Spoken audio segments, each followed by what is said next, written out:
हजरत मूसा अलैहिस्सलाम ने अल्लाह ताला से दुआ की, ऐ अल्लाह, मुझे वो शख्स दिखा दे जिससे तू सबसे ज्यादा नाराज है।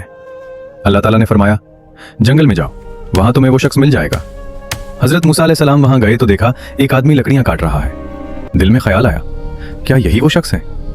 अगले दिन उन्होंने फिर दुआ की, ऐ रब, अब मुझे अपना सबसे महबूब बंदा दिखा दे। अल्लाह ने फरमाया, इसी जगह वापस जाओ। जब हजरत मूसा अलैहिस्सलाम वहां पहुंचे तो हैरान रह गए, वही आदमी दोबारा सामने था। हजरत मूसा अलैहिस्सलाम ने अर्ज की, या अल्लाह, कल ये तेरा नापसंदीदा बंदा था, आज महबूब कैसे बन गया? अल्लाह ताला ने फरमाया, जब तुम कल वापस गए, उसके बेटे ने पूछा, अब्बा, क्या इस दरख्त से भी कोई चीज बड़ी है? उसने कहा, हाँ बेटा, मेरे गुनाह उससे भी बड़े हैं।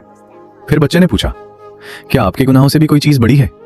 ये सुनकर वो रो पड़ा और बोला, अल्लाह की रहमत मेरे गुनाहों से कहीं ज्यादा बड़ी है।